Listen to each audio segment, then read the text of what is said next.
नमस्कार दोस्तों, सीईसी के लाइव एडिसेट लेक्चर में आप सभी का स्वागत है।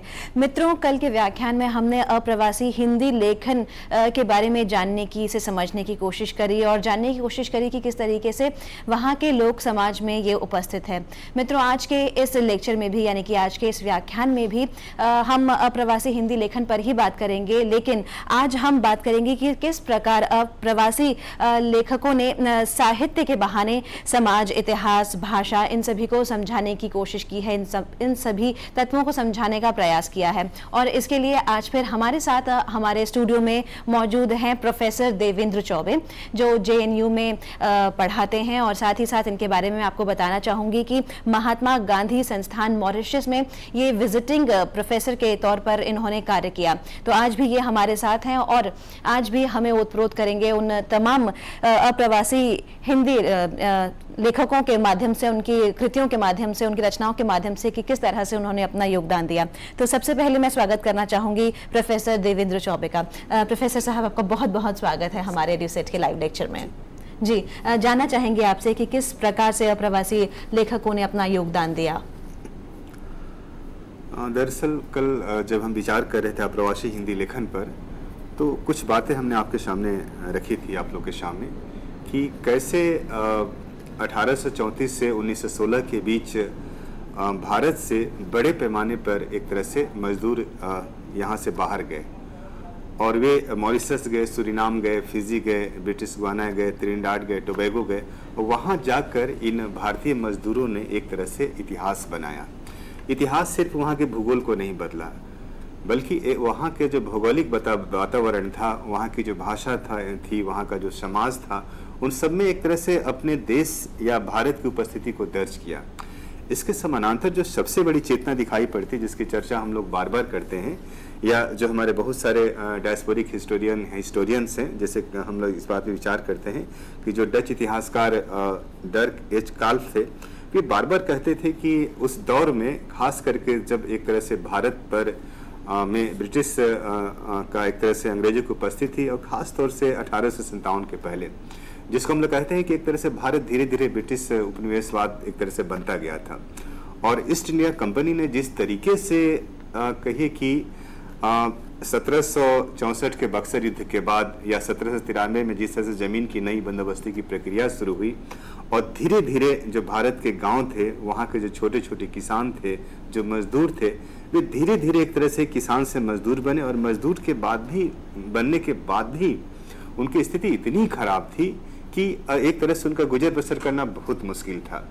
और जिसका नतीजा था कि धीरे धीरे एक तरह से वे काम की तलाश में बाहर जाने लगे। और उसी दौर में जब एक तरह से सूरीनाम या मॉरिशस या ऐसे देश जब एक तरह से ब्रिटिश कॉलोनी बने, तो वहाँ पर काम करने के लिए आदमी की काफ़ी कमी थी और उन्हीं को काम करने के लिए, करवाने के लिए एक तरह से भारत से बड़े पैमाने पे एक तरह से ऐसे मजदूरों को ले जाया गया, जो एक तरह से वहाँ जाकर जिन्होंने 1834 से लेकर के 1916 के बीच एक तरह से अपनी उपस्थिति दर्ज की, वहाँ रहे, वहाँ उन्होंने खेतों का निर्माण किया, गन्ने की खेती में एक तरह से मदद की या गन्ने की खेती की, वहाँ सड़कें बनाई, वहाँ रास्ते बनाए और एक तरह से धीरे धीरे उस देश के पूरे मतलब इतिहास और पूरी संरचना को बदलने में मदद की। मैं कहूँगा कि उन्हीं की तीसरी चौथी पीढ़ी जब पढ़ लिख करके जब सामने आई, तो उस पीढ़ी ने एक तरह से पढ़ना शुरू किया, पढ़ करके फिर अपने बारे में लिखना शुरू किया। फिर तब पता चला कि इन देशों में जो हमारे जो पूर्वज गए थे या हमारे देश के जो लोग मजदूर बन के गए थे, उनकी पीढ़ियों ने कितना बड़ा संघर्ष किया था। और उस संघर्ष में हम कहेंगे कि महात्मा गांधी जब मॉरिशस अफ्रीका जाते, मॉरिशस में रुके थे और फिर उनके दर्द को सुना, तो यहाँ से उन्होंने गुजरात से मणिलाल गांधी को भेजा, जो वकील थे, और मणिलाल गांधी ने उनकी लड़ाई लड़ी। वो कहते हैं कि 1909 से 1913 के बीच उन्होंने काफ़ी बड़ा संघर्ष किया, पगड़ी बांधने को लेकर के उन्होंने कानूनी लड़ाई जीती। इसी तरह से जो बहुत सारे अप्रवासी मजदूर थे जो बीमारी के चलते खेतों में काम पर नहीं जा पाते थे, तो उसके एवज में उनको जेल में डाल दिया जाता था, तो उसके खिलाफ भी उन्होंने लड़ाई लड़ी और फिर उनको छुट्टी का अधिकार दिलाया, उनको रहने का एक तरह से बंदोबस्त किया। इन सारी जो उत्पीड़न जो था एक तरह से, जिसको हम लोग ऐतिहासिक उत्पीड़न कहते हैं, जब उनकी पीढ़ी ने 1950-55 के आसपास फिर बाद में अभिमन्यु अनंत जैसे लेखकों ने लिखना शुरू किया, तब लगा कि वहाँ के हमारे भारतवंशियों ने कितना बड़ा संघर्ष किया। उस संघर्ष को वाकई जब आप याद करेंगे, आज मैं कुछ उनके साहित्य पर भी विचार करूँगा। कथा, उन्होंने उपन्यास लिखे, कहानियाँ लिखी, उन्होंने कविताएँ लिखी, उन्होंने नाटक लिखे, उन्होंने निबंध लिखे। इन साहित्यिक विधाओं के जरिए एक तरह से मॉरिशस, सूरीनाम, फिजी या इन देशों के जो हमारे एक तरह से भारत से गए जो मजदूरों के जो तीसरी चौथी पीढ़ी जो अपना बयान दर्ज कर रही है, वो एक तरह से पूरा का पूरा सामाजिक दस्तावेज है। और उनके जरिए उस देश के पूरे इतिहास को समझा जा सकता है, वहाँ के समाज को समझा जा सकता है, यहाँ तक कि कैसे धीरे धीरे उस एक प्रदेश में कैसे उन्होंने हिंदी भाषा को बचा करके रखा और उनकी हिंदी में कैसे कैसे धीरे धीरे तब्दीलियाँ आती गई। वे सारी चीज़ें जो आप देखेंगे तो लगता है कि ये कितना बड़ा एक तरह से संघर्ष था। और उसका उसी हिंदी में उन्होंने पूरा अपना आख्यान, जिसको हम लोग कहते हैं कि पूरा अपना हिस्टोरिकल नैरेटिव्स लिखा, ऐतिहासिक आख्यान लिखा, अपने दर्द का बयान किया, अपने संघर्ष का बयान किया। तो मैं चाहूँगा कि इसको थोड़ा सा हम लोग व्यवस्थित तरीके से हम लोग बातचीत करें। आप गौर करेंगे कि हम जिस बात पर बार बार चर्चा करते हैं कि जो हमारा हिंदी का जो आप्रवासी लेखन है और जिसे डायस्पोरिक राइटिंग हम कहते हैं, उसकी हम लोग तीन मुख्य प्रवृत्तियों को हम लोग जब बातचीत करते हैं तो दिखाई पड़ती है। एक, हम लोग बार बार इस बात की चर्चा करते हैं कि आप्रवासी जो हमारा समाज रहा है, मॉरिशस का या सूरीनाम का या फिजी का, ये सारे के सारे जो हमारे एक तरह से सामाजिक, बड़े पैमाने पर सामाजिक एक तरह से माइग्रेशन की प्रक्रिया शुरू हुई थी मजदूर के रूप में, तो उसका सबसे बुनियादी कारण एक तरह से आर्थिक था। एक तरह से यहाँ पर जो किसान थे, जो मजदूर थे, वे कर्ज में इतने डूबे हुए थे, उसकी मुक्ति के लिए जहाँ भी उनको अवसर मिलता था वो जाने को तैयार हो जाते थे। और उसी का नतीजा था कि एक तरह से 1834 के बाद बड़े पैमाने पर एक तरह से जो माइग्रेशन हुआ, उसका बड़ा रीजन आर्थिक अलगाव था, एक तरह से इकोनॉमिक्स कारण थे। इसके बाद हम कहेंगे कि अपने साथ जब भारत से ये एक तरह से सूरीनाम गए, मॉरिशस गए, फिजी गए, तो अपने साथ अपने देश की जबान ले गए, अपने देश की संस्कृति ले गए, या और यहाँ का जो पूरा एक तरह से कहिए कि जो मतलब जिसे हम कहते हैं कि किसी देश को अगर समझना हो तो वहाँ का जो साहित्य होता है, वहाँ की जो कलाएं होती है, वह एक तरह से किसी भी देश को समझने में मदद करती है। तो कहीं ना कहीं यह प्रवासी मजदूरों के साथ एक तरह से ये अपने साथ एक तरह से कुछ ऐसे चिन्ह ले गए जिसको हम लोग कल्चरल सिंबल्स कहते हैं, सांस्कृतिक प्रतीक या चिन्ह कहते हैं, और उनके साथ इनका गहरा लगाव था। कई बार यह भी दिखाई पड़ता है इस पूरे दौर के लेखन में कि उसमें उनके कहानियों में, हम आगे भी बातचीत करेंगे, कविताओं में या उनके उपन्यासों में ये बार बार कुछ चीज़ को बार बार याद करते हैं, जिसको हम मेमोरीज कहते हैं, स्मृति कहते हैं, और उससे अलग होने की पीड़ा का बयान करते हैं।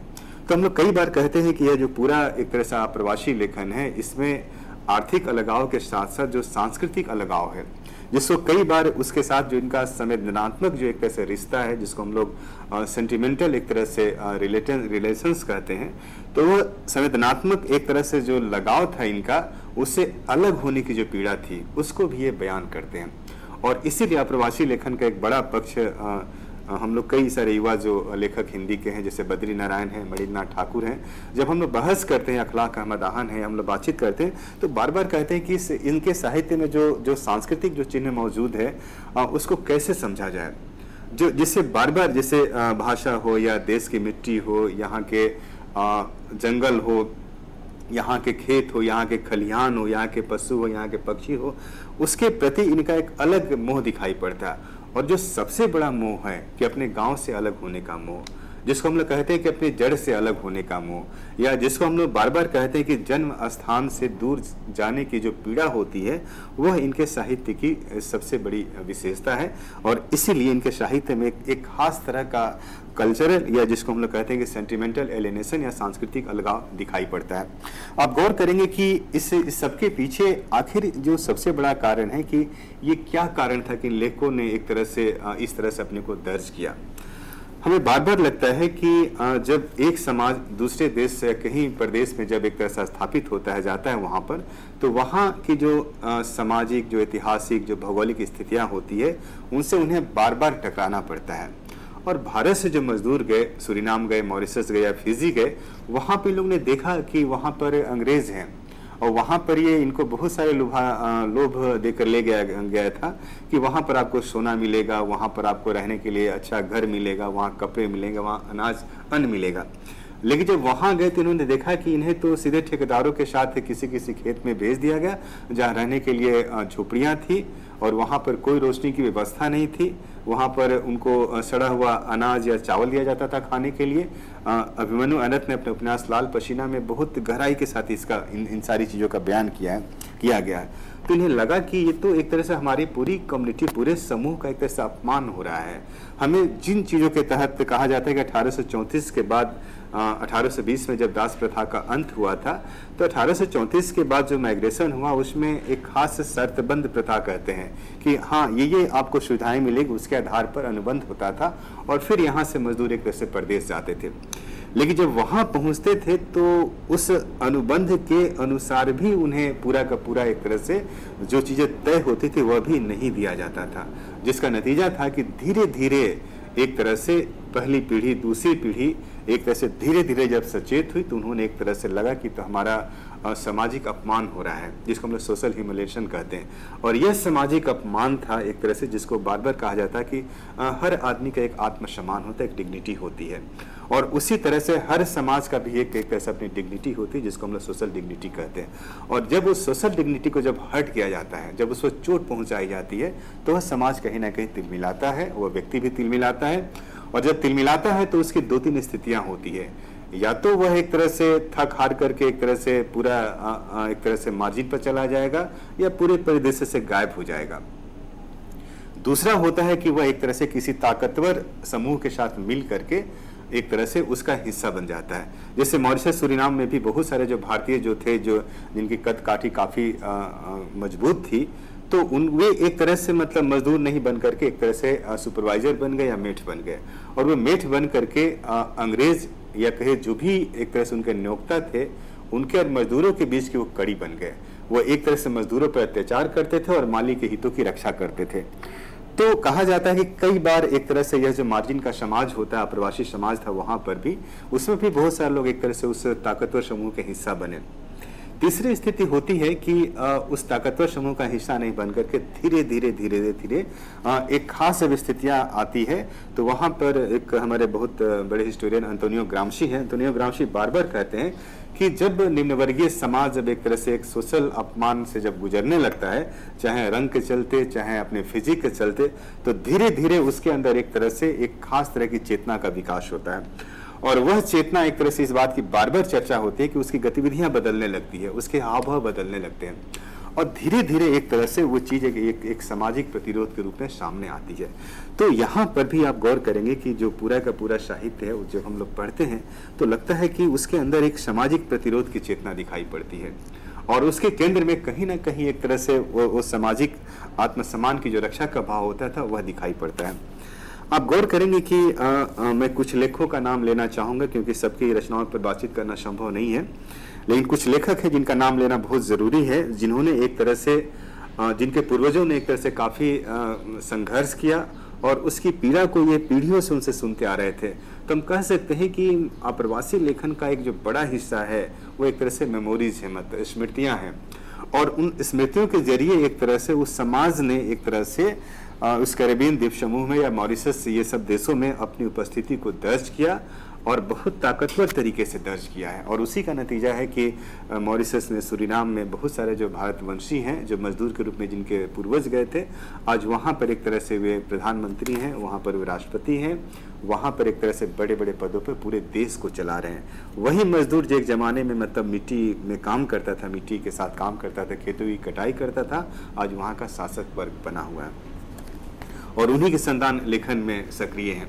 आप गौर करेंगे कि जैसे मॉरिशस के लेखकों की अगर हम चर्चा करना चाहें तो जाहिर है कि वहाँ बहुत सारे लेखक हैं, लेकिन अभिमन्यु अनंत वहाँ के सबसे बड़े लेखक हैं। उसके बाद ब्रजेंद्र भगत मधुकर हैं, वासुदेव विष्णु दयाल हैं, सीता राम याद हैं, पूजा आनंद नेमा है, मुनीश्वर लाल चिंतामणि हैं, भानुमति नागदान हैं, उदय नारायण गंगू हैं, रामदेव धुरंधर हैं, वेणी माधव राम खिलावन हैं, राज हीरामन हैं, रामनाथ जीता हैं, बीबी साहेब फजली हैं, लोचन विदेशी हैं, सरिता बुद्धू हैं, जयदत्त जी हैं, सुरेश रामबर्ण हैं, सोमदत्त बखोरी हैं, प्रहलाद रामशरण हैं, उत्तम विष्णु दयाल, रेशमी रामदीन, चित्त दुखिरा, अस्तानंद सिंह, धनराज शंभू, राजरानी गोविंद, धर्मानंद भंटू, वीरसेन जागा सिंह, गुलशन सुखलाल, विनय गुदारी, हेमराज सुंदर, हरिनारायण सीता, सुचिता रामदीन, अजामिल माता बदल,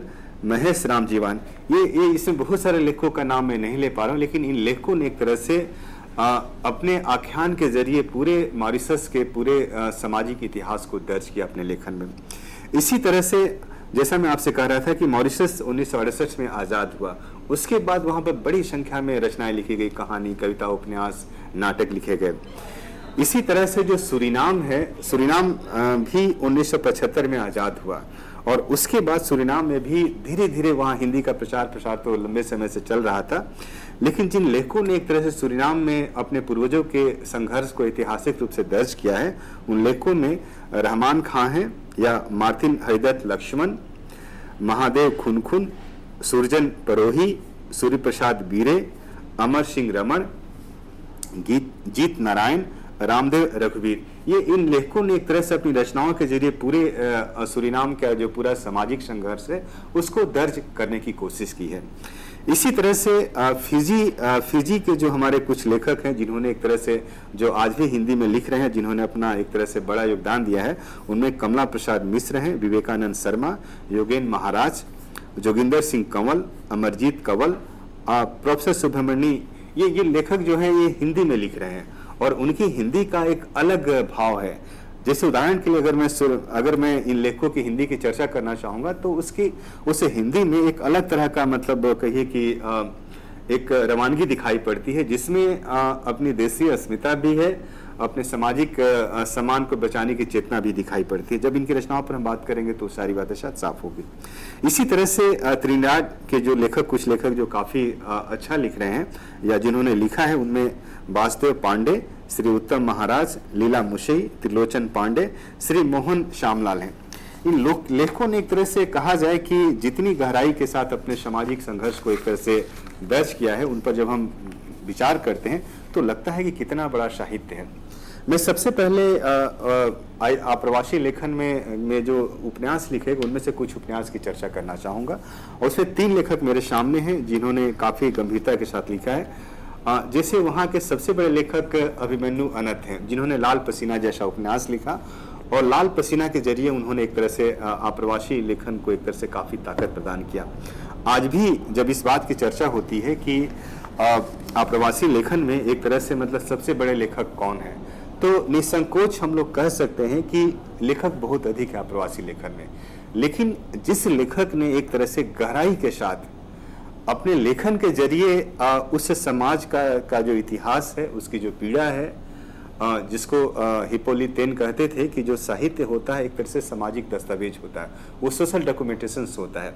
तो अभिमन्यु अनंत जितनी गंभीरता के साथ, जितनी गहराई के साथ एक तरह से मॉरिशस के समाज का या उसके बहाने आप्रवासी समाज के इतिहास को, उसके संघर्ष को दर्ज करते हैं, तो वो बहुत बड़ा एक तरह से मतलब इतिहासकारों के लिए बहुत बड़ी सामग्री है। और कहा जाता है कि अगर इतिहासकार ईमानदार है और ईमानदारी के साथ किसी भी समाज के ऐतिहासिक संघर्ष को समझना चाहता है, उसको रेखांकित करना चाहता है, तो अभिमन्यु अनंत या ऐसे जो भी लेखक मॉरिशस के या फिर सूरीनाम के हैं, ये लेखक एक तरह से बहुत सारा ऐसा दस्तावेज उपलब्ध कराते हैं जिनके जरिए एक तरह से आप उस देश का इतिहास लिख सकते हैं, उस देश के समाज को समझ सकते हैं। उदाहरण के लिए जब अनंत जी जब एक तरह से लाल पसीना की जब भूमिका में लिखते हैं तो भूमिका में बहुत छोटे से हिस्से की चर्चा करते हैं और कहते हैं कि फ्रांस के राजा लुई 14वें को जब इतिहास की पुस्तक की जरूरत महसूस होती थी, उस समय वो आवाज देता था, ले आओ दुनिया के सबसे बड़े झूठ को मेरे सामने। इसका मतलब लुई जो 14वें राजा थे वो इतिहास को एक तरह से झूठी किताब का पुलिंदा मानते थे। लेकिन उसी के समानांतर एक तरह से अभिमन्यु अनंत लिखते हैं कि लाल पसीना उस इतिहास का दावा नहीं करता, या इसलिए भी इतिहास नहीं क्योंकि शासक, राजनेता, राज्यपाल और इस तरह की अन्य हस्तियां इसमें पात्र नहीं है, क्योंकि यह मान लिया जाता है कि वही इतिहास सच्चा होता है जिसमें एक तरह से जो शासन व्यवस्था होती है उसके प्रतिनिधियों के नाम दर्ज होते हैं, जैसे राजा कौन था, या फिर मतलब अगर आधुनिक देश का इतिहास लिखना हो तो वहाँ का प्रधानमंत्री कौन होगा, राष्ट्रपति कौन होगा, राज्यपाल कौन होगा। तो अगर उसमें उन नामों को सही से आपने दर्ज कर दिया तो मान लिया जाता है कि वह इतिहास अच्छा इतिहास है। उसके बाद जो भी उसमें दस्तावेज या कहीं कंटेंट्स जो भी हो उसमें, चाहे कितना ही मतलब अवास्तविक हो, उसको सच मान लिया जाएगा अगर नाम उसमें सच्चे होते हैं। लेकिन फिर एक तरह से अनंत जी कहते हैं कि लाल पसीना के पात्र वे हैं जो इतिहास की चक्की में पिस कर रह जाते हैं, पर उनका पिसा जाना इतिहास रहा है, यह इस उपन्यास का दावा है। अब इस दावे को जो अनंत जी इस उपन्यास में दर्ज करते हैं, इसको हम एक छोटे से हिस्से के जरिए समझने का प्रयास करेंगे। आप जानते हैं कि जब भारत में एक तरह से कंपनी शासन चल रहा था, उसका अत्याचार काफ़ी बढ़ गया था, तो धीरे धीरे 1813 के बाद एक तरह से विद्रोह की चेतना पनपती है और 1848 के बाद वह बिल्कुल सामने आने लगती है और कई तरह के प्रोटेस्ट होते हैं भारत में। और सबसे बड़ा भारत में जो प्रोटेस्ट होता है, जो एक तरह से मतलब संघर्ष होता है, वो 1857 में होता है। और 1857 एक तरह से भारतीय इतिहास का सबसे बड़ा एक तरह से कहिए कि वह एक तरह से दस्तावेज है जिसके जरिए इस देश को समझने की चेतना दिखाई पड़ती है।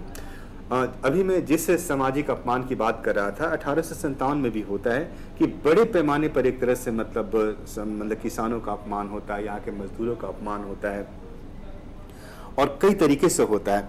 और उसी के विरोध में जब एक तरह से बड़े पैमाने पर विरोध की चेतना आती है तो जिसका नतीजा निकलता है कि म्यूटिनी होती है, जिसको म्यूटिनी कहा जाता है। लेकिन हम लोग कहते हैं कि भारत का पहला स्वाधीनता संघर्ष था और इस संघर्ष में कहा जाता है कि कहीं ना कहीं एक तरह से इस संघर्ष में इस बात की चर्चा बार बार होती है कि इसमें बहुत सारे ऐसे मतलब अंग्रेजों ने ऐसे भारत के क्रांतिकारियों, हम तो उन्हें क्रांतिकारी कहेंगे लेकिन अंग्रेज की निगाह में विद्रोही थे, ऐसे विद्रोहियों को पकड़ा जो बहुत खतरनाक थे। और एक तरह से उनमें से कई लोगों को फांसी की सजा दी गई, कई लोगों को काला पानी भेजा गया, जो आज अंडमान निकोबार में भी वहाँ पर एक नया इतिहास वहाँ के लोगों ने, प्रवासियों ने रचा है। लेकिन जो बहुत खतरनाक थे, जो बहुत भयानक थे, उनमें से कई मतलब कैदियों को एक तरह से हाथ पांव में बेड़ी डाल करके उनको एक तरह से सूरीनाम और मॉरिशस भेजा गया। और वे जो यहाँ के 1857 के जो विद्रोही कैदी थे, वहाँ पर जा करके उनसे पहाड़ कटवाए गए, उन पत्थरों से सड़कें बनवाई गई और एक तरह से ऐसे कठिन काम कराए गए जो बहुत भयानक था। अब फिर भी कुछ ऐसे कैदी थे जो इस तरह से काम करने से इनकार करते हैं और तब उनको इतनी वहाँ मॉरिशस में या सूरीनाम में इतनी बड़ी सजा दी जाती है कि उनका जीना मुश्किल हो जाता है। 24 घंटे उनके हाथ पैर में बेड़ियाँ बंधी होती है, उनको खाना ठीक से खा नहीं पाते हैं और कहा जाता है कि वो चिल्लाते रहते थे। और एक तरह से कहते हैं कि लाल पसीना जो अभिमन्यु अनंत का उपन्यास है, इस उपन्यास में उन्होंने एक ऐसे ही कैदी की चर्चा की है जो एक तरह से मतलब 1857 का विद्रोही था। उसका एक अंश मैं आपके सामने सुनाना चाहूँगा जिससे यह पता चलेगा कि एक तरह से मतलब पूरा क्या आख्यान, मतलब किस तरह का आख्यान हमारे एक तरह से प्रवासी लेखन में दर्ज हो रहा था। जैसे कुंदन ने होठों के बीच एक कठिन मुस्कान लाकर सच्चाई को छुपाने का प्रयत्न किया। रात भर बिना कराहे वह दर्द के भीतर ही भीतर महसूस करता करवटें बदलता रहा। एक पल के लिए भी उसकी आंखें नहीं झपक सकी। रात में कैदखाने से आते किसी कैदी की चित्कार को वह रह रह कर सुनता रहा। उस चित्कार से उधर की पीड़ा का अधिक असह्य होना स्पष्ट था। अपनी पीड़ा को भूलने के लिए कुंदन को मनोबल मिला। तुम्हें बड़े घर लौट जाने की आज्ञा मिली है। कुंदन को हैरानी नहीं हुई, पहले ही की बात उसकी समझ में नहीं आई थी। दोपहर में सिपाही अस्पताल के भीतर पहुंचा, कुंदन के हाथों को जंजीर से जकड़ा और उसे लिए अस्पताल से बाहर होने लगा। बारी बारी से सभी मरीजों की आंखें से कुंदन की आंखें मिली और हटती गई। सभी आंखों में गोया यही कहा, फिर मिलेंगे चार दीवारी के भीतर। कैद खाने की पत्थर की ऊंची दीवारों से झंझनाता हुआ किसी बंदी का स्वर गूंजता रहा। मुँह से मारते के खेतवा में सोना फड़ल बा, हमार तोहरा हथवा में लोहा उगल बा।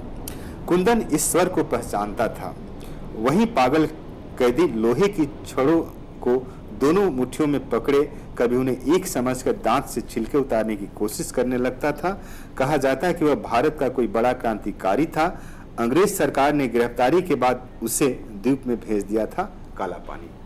तो इस उपन्यास में एक तरह से अनंत जी ने कहा जाए कि लाल पसीना के जरिए एक तरह से जो भारत का जो क्रांतिकारी इतिहास रहा 1857 का, और उस क्रांतिकारी इतिहास में जो एक तरह से मतलब अप्रवासी समाज जो पूर्वज थे जिन्होंने एक तरह संघर्ष किया, उसको एक तरह से दर्ज करने की कोशिश की। और यह उपन्यास भी इतना बड़ा उपन्यास है कि जिसमें मॉरिशस में जो एक तरह से आज़ादी के लिए जो संघर्ष चल रहा था, आंदोलन चल रहा था मजदूरों का, उसको बहुत एक तरह से गहराई के साथ इसमें दर्ज किया है।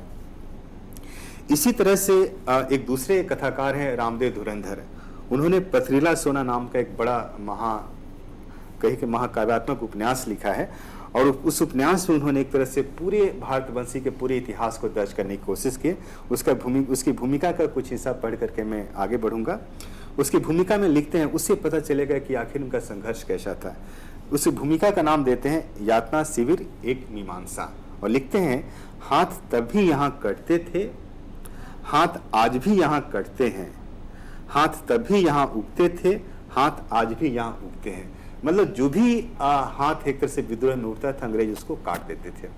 और फिर उसके बावजूद भी एक तरह से विद्रोह या सामाजिक अपमान की पीड़ा इतनी गहरी थी कि वह कोई ना कोई हाथ दोबारा उठ जाता था, फिर उस हाथ को काटते थे, और लगातार ये प्रक्रिया चलती रही। और इसीलिए आखिरी में लिखते हैं कि 1834 और 1912 के बीच मॉरिशस पहुंचे हुए भारतीय अप्रवासियों और यहाँ जन्म लेकर जीवन मूल्य की तलाश में सतत समर्पित उनकी संतानों के साक्ष्य में, मतलब यह पूरा उपन्यास उनका पथरीला सोना है, वह एक तरह से 1834 से 1912 के बीच जो मॉरिशस का जो समाज रहा है उसको एक तरह से समझने की कोशिश करते हैं। इसी तरह से वहाँ पर एक लेखक है वेनी माधव रामखिलावन। ये बहुत बड़े कथाकार हैं, इन्होंने कहानियाँ लिखी है, उपन्यास लिखे हैं, और इनका उपन्यास बहुत चर्चित रहा है। उसका नाम है दीवार ढह गई। दीवार ढह गई में एक तरह से कहिए कि वेनी माधव रामखिलावन ने एक तरह से कहा जाता है कि यहाँ से जो माइग्रेशन हुआ मॉरिशस की तरफ, उसमें मूलतः जो हमारा निम्न वर्गीय समाज था उसका माइग्रेशन हुआ, जो मजदूर के रूप में था। उसमें तरह तरह की जातियाँ थी। तो इस उपन्यास में वो कहते हैं कि वहाँ अनेक तरह की जातियाँ थी, अनेक तरह के समाज थे, लेकिन धीरे धीरे समाज आपस में एक जैसा समाज बन गया था। एक जैसा समाज बन करके वो अपना संघर्ष करता था, अपनी चेतना का विकास करता था। लेकिन ये भी कहते हैं कि इस उपन्यास में दिखाने की कोशिश करते हैं कि जो इंटरनल फ्लो है, एक तरह से कि आप इस समुदाय के हैं, दूसरा उस समुदाय का, तीसरा इस समुदाय का, वह चेतना है, लेकिन वो चेतना थोड़ी सी दबी हुई है। मूल बात है कि हम एक पराये देश में हैं जो एक तरह से अपना हो चुका है, और उसको समझने की कोशिश करते हैं। और इसीलिए कहा जाता है कि इस उपन्यास में भी मतलब वो कहते हैं कि उन्होंने भी लिखा है कि 1857 में भारत के प्रथम स्वतंत्रता संग्राम, जिस अंग्रेज इंडियन मुटिनी कहते हैं, में उन्होंने खुलकर हिस्सा लिया। और उसके बाद बयान करते हैं कि बहुत सारे कैदी एक तरह से मॉरिशस ले जाए गए, और वहाँ जाने के बाद एक तरह से कहा जाता है कि उनके परिवार में भी एक ऐसे थे जो क्रांतिकारी थे। तो वेणी माधव रामखिलावन लिखते हैं कि मेरे परदादा के पिता पकड़ में नहीं आए थे, उनकी खोज हो रही थी, वह अंग्रेजों को झांसा देकर बच गए। वह वेश और नाम बदलकर अपने परिवार के साथ कलकत्ता चले गए। वहां विदेश में भेजने के लिए मजदूरों की भर्ती करने वाले एक दलाल से उनकी भेंट हो गई। उन दिनों दलाल ऐसे व्यक्तियों की खोज में थे जो परिवार सहित विदेश जाने को तैयार हों। मेरे परदादा के पिता अपने परिवार के साथ मॉरिशस आ गए। उनके साथ उनकी पत्नी थी और 3 बच्चे थे, 2 लड़के और 1 लड़की। मेरे परदादा सबसे छोटे थे। मेरे परदादा के पिता ने मरने से पहले अपने बच्चों की शादी कर दी। ऐसे लोग अपने बच्चों की शादी खूब छानबीन कर करते थे। मेरे परिवार में सिलसिला बराबर चला आ रहा है। अब तुम ही कहो सुभद्रा, मैं यह सिलसिला कैसे तोड़ दूं? ये समकालीन समय में जो शादी ब्याह हो रहे हैं उसमें कैसे एक तरह से अपनी कम्युनिटी में भी वो शादी करने को सोचते हैं, तो उसी का बयान कर रहे हैं। लेकिन वो बताते हैं कि उनका इतिहास क्या रहा है, उस इतिहास का 1857 के साथ क्या रिश्ता रहा। तो कहीं ना कहीं वेणी माधव रामखिलावन दीवार ढह गई उपन्यास के बहाने एक तरह से मॉरिशस का जो भारत के साथ रिश्ता रहा है, वहाँ के भारतवंशी या भारतवंशी लोगों का उस इतिहास को समझने के साथ साथ एक तरह से कहीं ना कहीं मतलब उस समाज का जो समकालीन समाज की जो चेतना है, जो पीड़ा है, उसको समझने का प्रयास करते हैं। आप गौर करेंगे कि मॉरिशस या एक तरह से सूरीनाम में बहुत सारे ऐसे मतलब लोग रहे जिन्होंने कविताएं लिखी, और जाहिर है कि उन कवियों में बहुत सारे कवि ऐसे हैं जैसे मॉरिशस के कवियों में अभिमन्यु अनंत ने कविताएं भी लिखी है, वहाँ पूजानंद नेमा है, राज हीरामन है, ये वहाँ के बड़े महत्वपूर्ण कवि हैं। और ये भी अपनी कविताओं में एक तरह से अपने यहाँ प्रवासी समाज की जो पीड़ा है उसको समझने की कोशिश करते हैं। इसी तरह से सूरीनाम के कवियों में मार्टिन हरिदत्त लक्ष्मण, महादेव खुनखुन और सुरजन परोही बड़े कवि हैं और उनकी कविताओं में सूरीनाम का समाज दिखाई पड़ता है। और इसी प्रकार जो फिजी है, फिजी के कवियों में कमला प्रसाद मिश्र सबसे बड़े कवि हैं और उनकी कविताओं में एक तरह से जो समकालीन समाज है उसकी चेतना, वहाँ के जो सामाजिकता है, वहाँ का जो प्रकृति है, उसको एक तरह से उन्होंने देखने की कोशिश की है।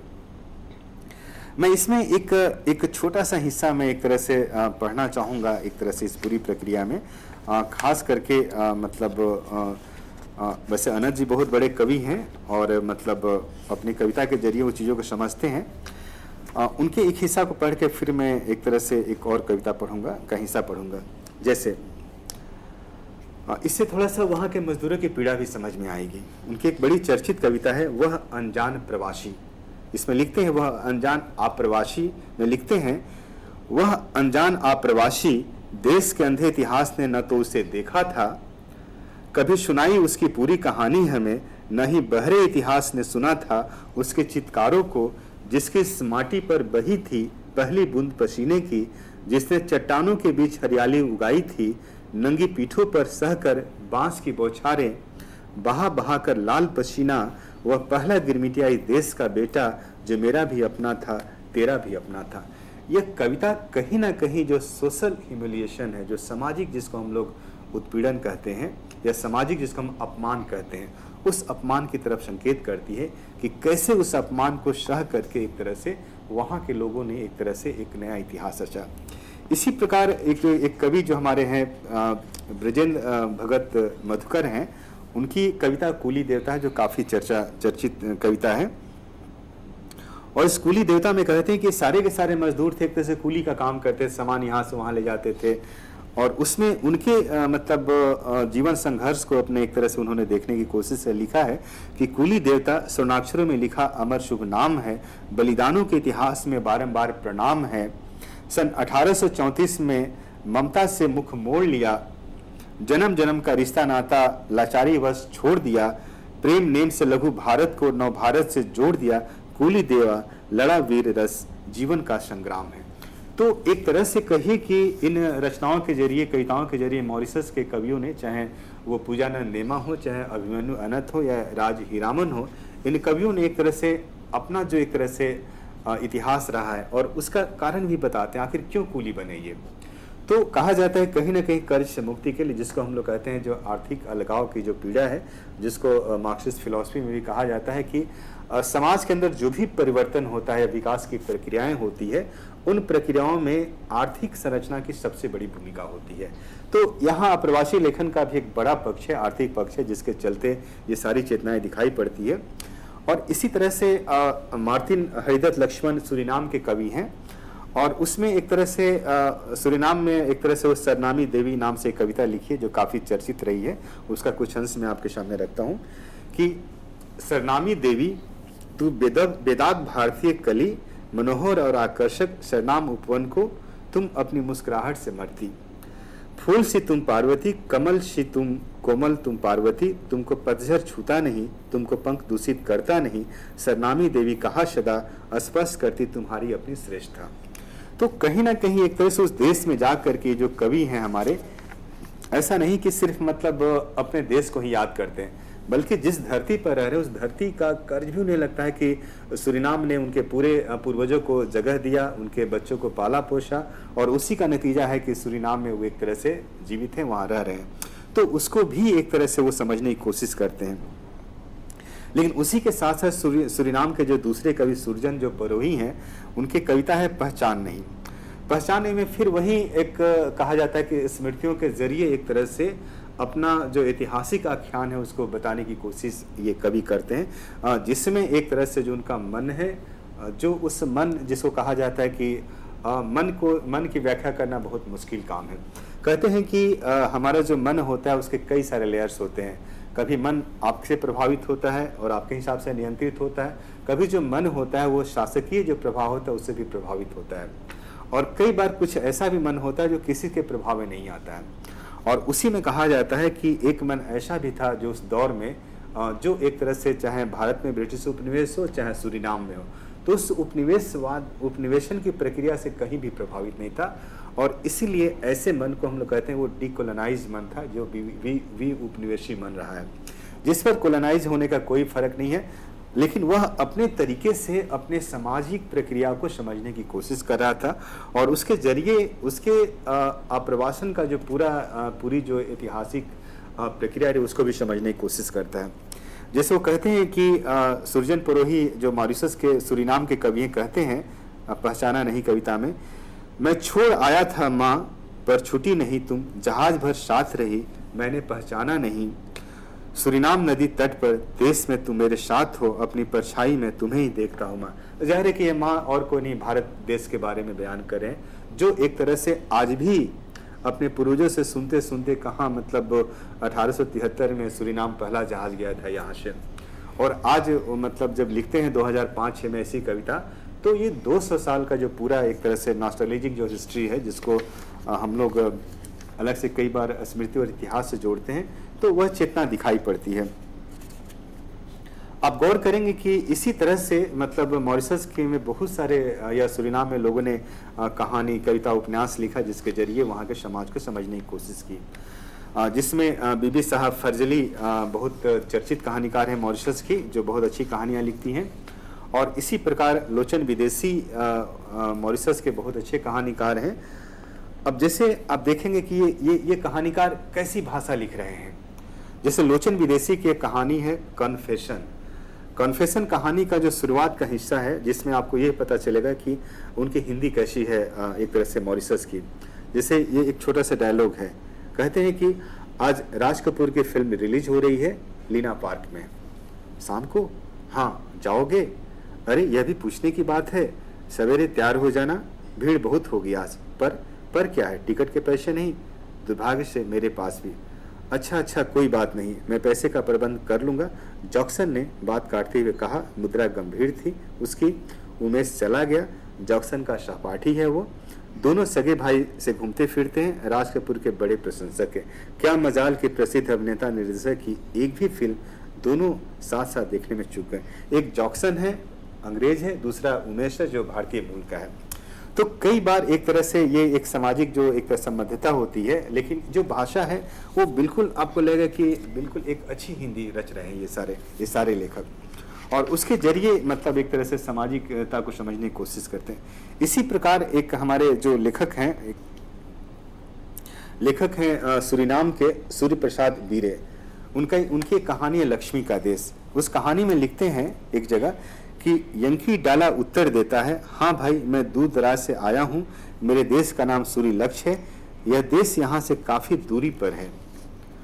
और फिर जब एक तरह से कहिए कि मतलब जब एक तरह से बयान करते हैं अपने समाज का, तो कहते हैं कि हम लोग बहुत सारे लोग यहाँ नास्तिक हैं, लेकिन फिर भी हम इस देश को ही एक तरह से अपना देवी देवता मानते हैं। इसीलिए कई बार उस सरनामी देवी की जो चर्चा हम लोग कर रहे थे, तो उसका एक अलग खास स्थिति दिखाई पड़ती है। आप गौर करेंगे कि जिसकी चर्चा में आपसे कह रहा था कि जो हिंदी है मॉरिशस की या सूरीनामी साहित्य की जो हिंदी है, और उसे हिंदी में कहिए कि जो रचते हैं उसमें उसकी वो हिंदी भी समझ में आती है, और उसे हिंदी के जरिए एक तरह से जो सामाजिक अपमान जिसको हम लोग बार बार कहते हैं सोशल ह्यूमिलिएशन, वह चेतना दिखाई पड़ती है। और इसीलिए कहा जाता है कि यह साहित्य ऐतिहासिक साहित्य है। और अप्रवासी साहित्य को मतलब जिसको बार बार कहा जाता है कि उसको समझने के लिए कहीं ना कहीं एक तरह से एक ऐतिहासिक चेतना या बोध होना बहुत ज़रूरी है। अब जो हिस्सा मैं आपके सामने पढ़ने जा रहा हूँ, ये मॉरिशस के बहुत बड़े लेखक हैं उत्तम विष्णु दयाल। उनका एक नाटक है नौसेरा का यात्री। इसका एक हिस्सा सुनिए। इसमें गांधी भी हैं, कस्तूरबा जी भी हैं, और वहाँ के कुछ अफ्रीकी समाज के लोग भी हैं, और कुछ अंग्रेज भी उसमें। छोटा सा हिस्सा है। कस्तूरबा, कितनी बड़ी यातना थी यह, मेरे देश के लिए कितना बड़ा अभिशाप। इधर हमने इज्जत के साथ आपस में जीना सीखा, हमने अपने अधिकारों के लिए लड़ना सीखा, औरों से अपनी इज्जत भी करवाई। अब हमें अपमानित ढंग से कोई रामो शामो नहीं कह सकता। ब्रैकेट, 2 अफ्रीकी सामने से निकलते हैं, एक गोरा उनसे कन्नी काट कर आगे निकल जाता है। पहला अफ्रीकी, यह तो इस तरह से कन्नी काट गया जैसे कि हम कोढ़ के रोगी हों। दूसरा, जबकि रंग से खुद कोढ़ी लगता है। पहला, hello mister Gandhi, Gandhi hello, दोनों चले जाते हैं। गांधी कहते हैं, आखिर मैंने इन अफ्रीकी भाइयों के बारे में अधिक ध्यान क्यों नहीं दिया जो कि अपने ही देश में बहिष्कृत और अपमानित हैं। ये अश्वेत लोग मेरी नज़रों में सबसे अधिक तंदुरुस्त लोग हैं, फिर भी अपनी शारीरिक शक्ति और साहस के बावजूद ये लोग बच्चों की तरह सहमी हुई जिंदगी गुजारने को मजबूर हैं। अधिक लंबी और समृद्ध सभ्यता के नाम पर हम उन्हें काफिर कह सकते हैं और चाहते हैं कि हमें उनसे बेहतर महत्व दिया जाए। इस नाटक के जरिए उत्तम विष्णु दयाल यह बताने की कोशिश करते हैं कि अगर अफ्रीका में या मॉरिशस में या सूरीनाम में भी अगर दो ब्लैक लोग खड़े होते थे, या भारतीय मूल के लोग या अफ्रीकी मूल के लोग, और कोई अंग्रेज उधर से आता था तो या तो वो अपना रास्ता बदल लेता था, उनसे कोशिश करता था कि ये काले लोग या अफ्रीकी मूल के लोग या भारतवंशी उनसे स्पर्श नहीं करें। ठीक उसी तरह जैसे कि भारत में एक ज़माने में दलित और ब्राह्मण के बीच था कि वो स्पर्श नहीं कर सकते एक दूसरे को, और फिर कई सारी मतलब कहे कि सामाजिक विसंगतियाँ यहाँ पर पैदा हुई। आखिरी में मैं वहाँ इस बात की चर्चा करना चाहूँगा कि जो हमारा आप्रवासी लेखन है, इस पूरे आप्रवासी लेखन में एक तरह से वहाँ पे लोग गद्य कैसा लिख रहे हैं या निबंध कैसा लिख रहे हैं, या जिसको कहा जाता है कि गद्य एक तरह से मतलब लिखना सबसे कठिन काम होता है। वैसे कविता लिखना तो कठिन काम है, लेकिन गद्य लिखना भी बहुत कठिन काम होता है। वहाँ पर एक जिनकी चर्चा हमने किया है कि त्रिनिडाद में एक लेखक हैं वासुदेव पांडे। वासुदेव पांडे का एक बहुत चर्चित लेख है उपनिवेशवाद के विरोध में हिंदी की भूमिका। तो इस लेख के जरिए वो यह समझने की कोशिश करते हैं कि जो हिंदी भाषा है, मतलब आप्रवासी लेखन या का जो हिंदी भाषा में जो आप्रवासी लेखन हुआ है, वह एक तरह से किसी न किसी रूप में उस भाषा ने मॉरिशस में, सूरीनाम में या त्रिनिदाद में या दक्षिण अफ्रीका में एक तरह से वह भाषा एक तरह से कहीं ना कहीं उपनिवेशवाद के विरोध की भाषा रही, या कहीं के साम्राज्यवाद के विरोध की भाषा रही। और इसीलिए ये कहते हैं कि वो एक तरह से अपने बच्चों को हिंदी पढ़ने के लिए प्रेरित करते थे, उनके बच्चे हिंदी पढ़े और हिंदी पढ़ करके एक तरह से अपनी चेतना का विकास करें। इसी तरह से दक्षिण अफ्रीका के एक लेखक हैं जो हमारे भारतीय मूल के हैं, डॉक्टर रामभजन सीताराम। वे भी कहते हैं कि दक्षिण अफ्रीका में हिंदी भाषा की स्थिति कैसी है। वो बार बार इस बात की चर्चा करते हैं। एक हिस्सा में पढ़ करके अपनी बात समाप्त करूंगा। प्रोफेसर साहब, हमारे समय बहुत कम है, अगर आप इसका सार हमें समझा दें तो ज्यादा अच्छा होगा। इसमें भी एक तरह से मतलब कहा जाए कि कहीं ना कहीं मतलब जो एक तरह से जो भारतीय मूल के लोग गुलाम की जिंदगी जी रहे थे अफ्रीका में या मॉरिशस में, तो यह हिंदी भाषा एक तरह से उनके उस गुलामी का एक तरह से कहिए कि प्रतिकार करने के रूप में सामने है। और अंत में मैं एक जरूर किताब की चर्चा करूंगा जो 1935 से 1937 के बीच एक तरह से मॉरिशस में छपी थी। ये दुर्गा नाम की पत्रिका है। वहाँ के भारतवंशी के जो लोग थे, अपने विचारों को, अपने भावों को वो एक तरह से कह नहीं पाते थे, तो वो हाथ से लिखते थे और एक पत्रिका के रूप में बारी बारी से सबको पढ़ाते थे। बाद में एक तरह से वहाँ का जो हिंदी प्रसारणी सभा मॉरिशस की है, उसने पूरी पत्रिका को जो 1935 से 37 के बीच निकली उसका प्रकाशन किया। अब इस किताब के जरिए आप लोग उस पत्रिका जो हाथ से लिखी गई थी, हस्तलिखित थी दुर्गा पत्रिका, उसको आप लोग पूरा पढ़ सकते हैं। तो मैं आपसे यही कहना चाहूँगा कि कहीं ना कहीं एक तरह से जो हिंदी का जो अप्रवासी लेखन है, उस पूरे लेखन में एक तरह से जो आर्थिक अलगाव की चेतना है, जो एक तरह से जो सांस्कृतिक और जो संवेदनात्मक अलगाव है, और तीसरा जो सामाजिक जो उत्पीड़न है, उसको इन लेखों ने दर्ज करने की कोशिश की। और इसीलिए यह मॉरिशस या सूरीनाम या फिजी या त्रिनिदाद का जो लेखन है, वह एक तरह से एक सामाजिक दस्तावेज है, जिसके जरिए हम वहाँ के इतिहास को, वहाँ के मतलब समाज को, वहाँ की भाषा को समझ सकते हैं। जी, बहुत बहुत धन्यवाद प्रोफेसर देवेंद्र चौबे जी। आपने बहुत सारी जानकारी हमें दी, बहुत सारी बातें हमें बताई प्रवासी लेखकों और लेखन के बारे में। आपका बहुत बहुत शुक्रिया हमारे एडिसेट लेक्चर में आने के लिए और हमारे सभी दर्शकों को जानकारी देने के लिए। आपका बहुत बहुत शुक्रिया।